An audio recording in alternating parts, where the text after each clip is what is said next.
12-year-old Jane Harper stared at her reflection in the bathroom mirror, fingers trembling as they traced the edge of her eye patch. The cruel whispers and stares at Westfield Middle School had left her confidence shattered, her hope slipping away. But Jane couldn't have known that her entire world was about to change when Dwayne "The Rock" Johnson himself knocked on her door that evening. What he would say and do next would transform her life forever. Before we dive into this powerful story that will touch your heart, comment below where you're watching from today and if you enjoy this emotional journey. Don't forget to subscribe. The early morning sun cast long shadows across the suburban streets as Lewis Harper navigated the family car through the steady flow of traffic. In the back seat, 12-year-old Jane fidgeted nervously, her fingers constantly reaching up to touch the eye patch that covered her left eye. The atmosphere inside the car was thick with tension as Jane's anxiety about her first day at the new school mounted with each passing minute. Her mother Rebecca sat in the front passenger seat, occasionally glancing back at her daughter with a mixture of concern and encouragement in her eyes. Mom Jan's voice quivered slightly as she spoke. What if the other kids make fun of my eye patch? What if they don't want to be friends with me? Rebecca turned in her seat to face her daughter, her expression softening. Honey, I know it's scary, but try to remember that everyone feels nervous on their first day at a new school. Your eye patch doesn't define you. Jane's fingers tightened around the straps of her backpack. But it's not just the first day, Mom. Remember what happened at the last two schools. No one wanted to sit with meat. Lunch kids would whisper and point when they thought I couldn't see them. I tried so hard to make friends for an entire semester, but it never worked. Lewis glanced at his daughter in the rearview mirror, his brow furrowed with concern. No, it's been tough, sweetheart, but this is a new school, a fresh start. Give it a chance, okay? Jane nodded half-heartedly, her mind drifting back to happier times. I miss my friends in Thailand. Everyone was so nice that no one cared about my eye patch. Rebecca exchanged a look with Louis before turning back to Jane. Sweetie, you have to remember that you were born and raised in Thailand for most of your life. It was familiar to you. The culture here in America is different, and it might take some time to adjust. But that doesn't mean you won't make friends here too. Your mom's right, Louis added, and sometimes having a few really good friends is better than trying to be friends with everyone. Quality over quantity, you know. Jane sighed, looking out the window at the passing houses. I guess it's just everything was easier in Thailand. Louis cleared his throat, his voice taking on a more serious tone. I know you miss it there, Jane, but you have to understand that things have been challenging since we moved back to the state. Finding good paying work hasn't been easy, and the cost of living here is much higher, not to mention your medical. Jane's fingers lightly grazed the edge of her eye patch, her voice barely above a whisper. Is there still enough money for my surgery next year? Lewis's expression softened instantly. He leaned forward, resting a gentle hand on hers. Of course, sweetheart, he said firmly, his tone brimming with reassurance. We've been saving every penny, and I promise, when the time comes, you'll get the best care possible. Nothing's more important than that. And after the surgery, Jane said softly, her voice tinged with a hopeful lilt, can we visit my friends in Thailand? Lewis gripped the steering wheel a little tighter, his eyes flickering to the rearview mirror. The brief hesitation in his expression didn't escape Jane's notice, though. He quickly masked it with a reassuring smile. We'll do our best to save up for a trip, he replied, his tone warm but measured. It might take some time, but we'll make it happen. Jane's lips curved into a small, wistful smile as she gazed out the window. She wanted to believe him, but the unspoken weight in his words lingered in her heart like an unanswered question as they approached the school entrance. Jane's anxiety peaked once more. The sight of other students streaming into the building made her shrink back in her seat. What if the teachers don't like me? She whispered. What if the other kids are mean? Rebecca reached back and squeezed Jane's knee. Honey, look at me. Your dad and I will be right here in the parking lot all day if anything happens. If you need us for any reason, we're just a phone call away, okay?" Jane took a deep breath, drawing strength from her mother's words. She nodded, straightening her shoulders as Louis pulled up to the drop-off area. "You've got this, kiddo," Lou said, giving her an encouraging smile. "Remember, you're braver than you believe, stronger than you seem, and smarter than you think." With one last deep breath, Jane opened the car door and stepped out into the crisp morning air as she walked towards the school entrance. She could feel her parents' eyes on her back, a comforting presence that gave her the courage to take each step forward. As Jane disappeared into the school building, Louis and Rebecca remained in the car, both lost in their own thoughts. The steady stream of arriving students continued, and Lou found himself scrutinizing each interaction, searching for any signs of bullying or unkindness. "I don't see anything worrying," he said after a while, breaking the silence. "Everyone seems normal." Rebecca nodded, her eyes still fixed on the school entrance. "That's good, but it's early yet. We should stay vigilant." Lou sighed, leaning back in his seat. I can't help but think about all the school changes we've put Jane through. 3 schools in 2 years since we came back to the States. It's a lot for any kid to handle, let alone one dealing with her medical issues." Rebecca's expression tightened. "Don't remind me. Those non-refundable building fees we lost. That money could have gone towards Jane's treatment and surgery." "Hey," Louis said gently, reaching over to take her hand. "We can't dwell on past decisions. We did what we thought was best at the time. The important thing now is finding the right environment." For Jane, Rebecca squeezed his hand, but didn't look convinced. "I just worry that we're not pushing her hard enough to adapt. Maybe she's experiencing culture shock. But at some point she needs to learn to navigate American school dynamics. We can't keep comparing everything to her experience in Thailand." Louis frowned slightly. "I think we need to give her time, and this school chance pushing too hard might backfire." They fell into silence again, both watching the school entrance intently. After about 2 hours, the parking lot had emptied of all but a few cars. "We can't just sit here all day," Lou said, starting the engine. "There's a waterfront area nearby with a seafood market. We could wait there, get some fresh air, maybe grab an early lunch. We'll still be close enough if Jane needs us." Rebecca hesitated, but eventually nodded. "All right, but let's make sure our phone are on full volume just in case." As they drove away from the school, both Louis and Rebecca found themselves lost in thought, hoping against hope that this new school would be the fresh start their daughter so desperately needed. The waterfront area bustled with activity as Louis and Rebecca arrived. The salty sea air mingled with the aroma of fresh seafood and spices from nearby food stalls. They wandered through the market, their worries about Janie temporarily pushed to the back of their mind as they took in the vibrant atmosphere. "Look at those grilled squid," Rebecca said, pointing to a display of glistening shellfish on ice. "Remember how much Jane loved them when we were in Thailand?" Lou smiled at the memory. She'd beg for them every time we went out to eat. "Maybe we could surprise her with some for dinner tonight." As they continued their stroll, they found themselves near a small brunch spot, where several other parents seemed to be gathered. They decided to take a seat at an empty table, ordering coffee and oysters to pass the time. At nearby table, a group of young mothers were engrossed in animated conversation, despite trying not to eavesdrop. Louis and Rebecca couldn't help but overhear snippets of their discussion. "I'm telling you that school's Facebook page is out of control," one woman said, her voice carrying clearly.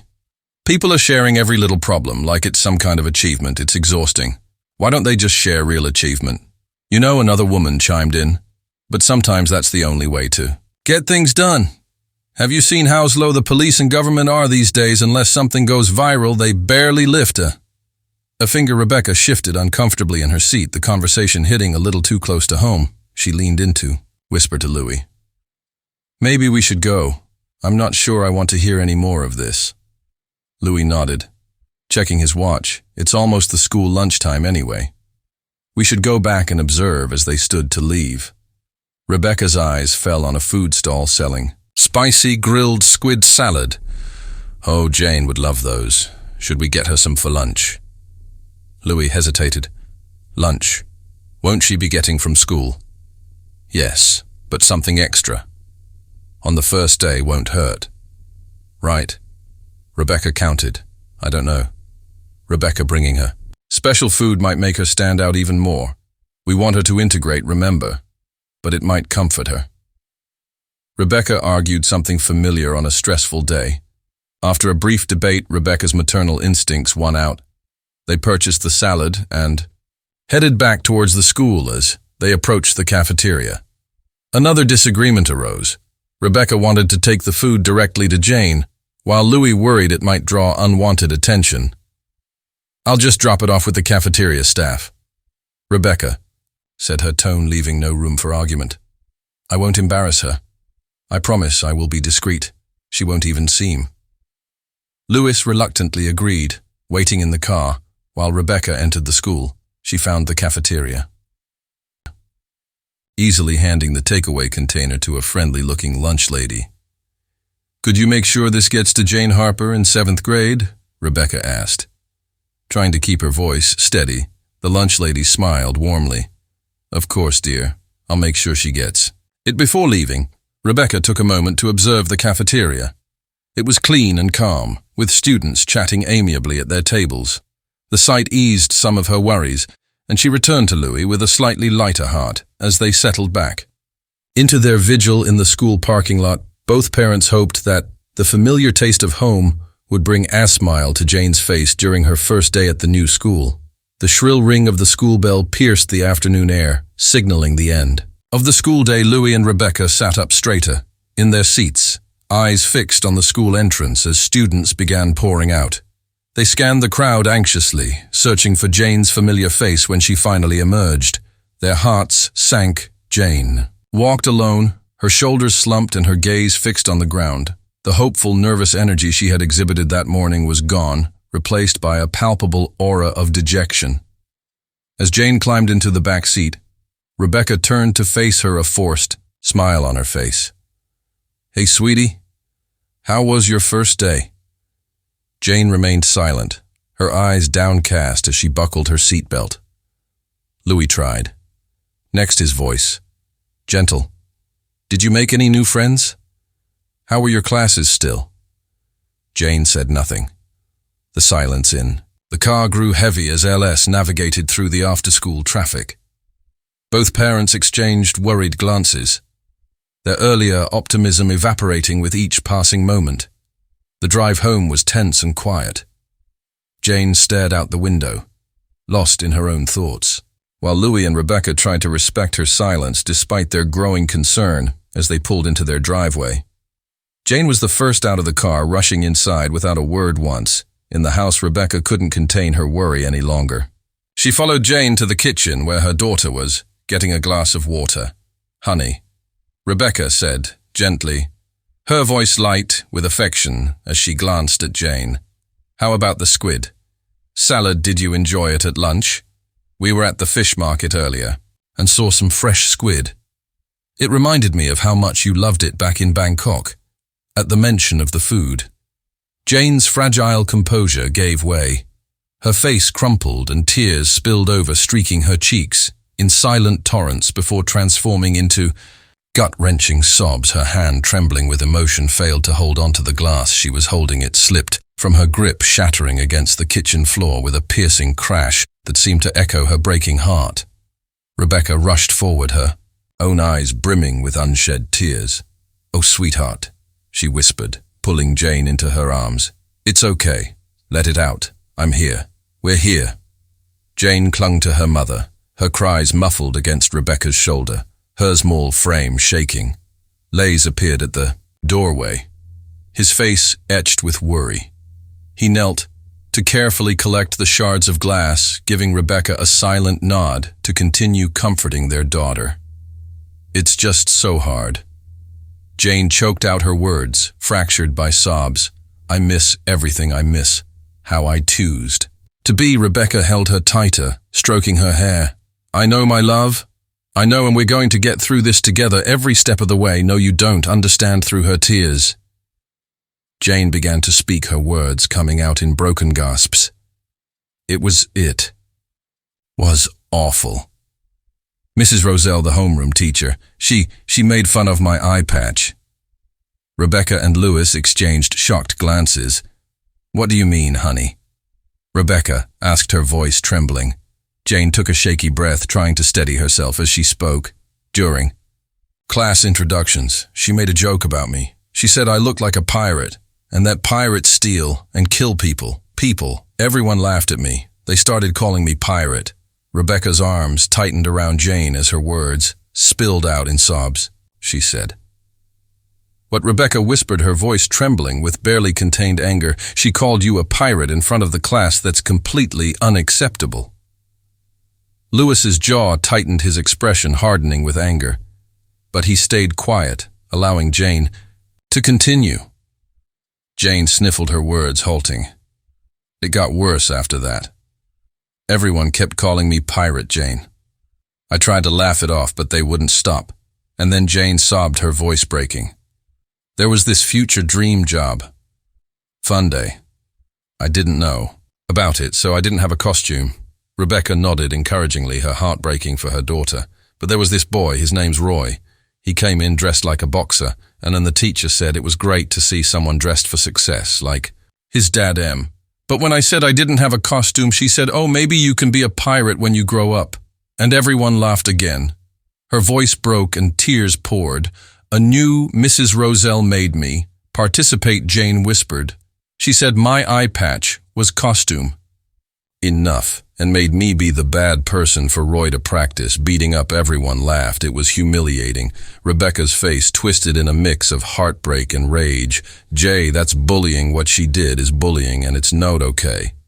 Lewis's hands curled into tight fists, his knuckles white with restrained anger. He took a deep breath, trying to steady himself before speaking. Jane, I'm so sorry. He said, his voice low but filled with determination. That's not just wrong.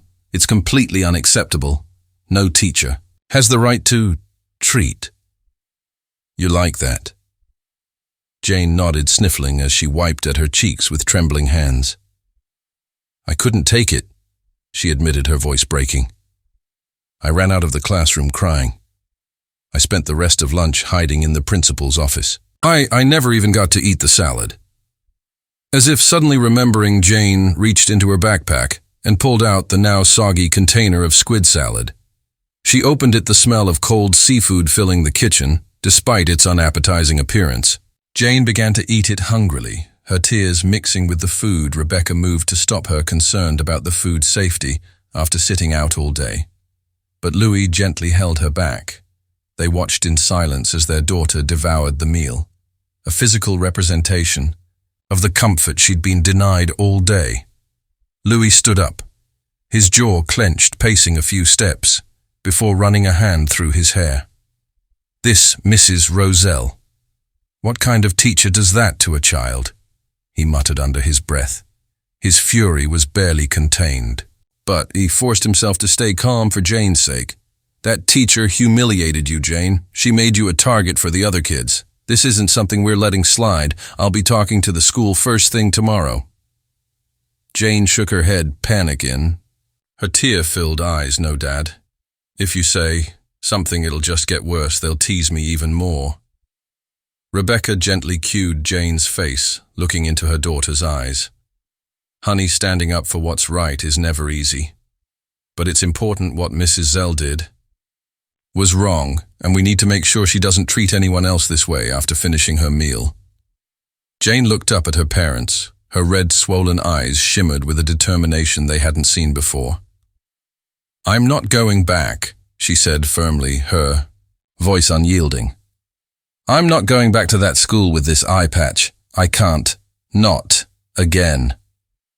Rebecca and Louis exchanged worried glances, momentarily stunned by the finality in her tone. Sweetheart, Rebecca began, gently choosing her words carefully. I know. Today was awful, but no. Mom, Jane interrupted, her voice resolute. You don't understand. I can't face them again. I just won't. She pushed back her chair and stood, leaving the empty container on the table. I need to be alone, she murmured, her voice trembling.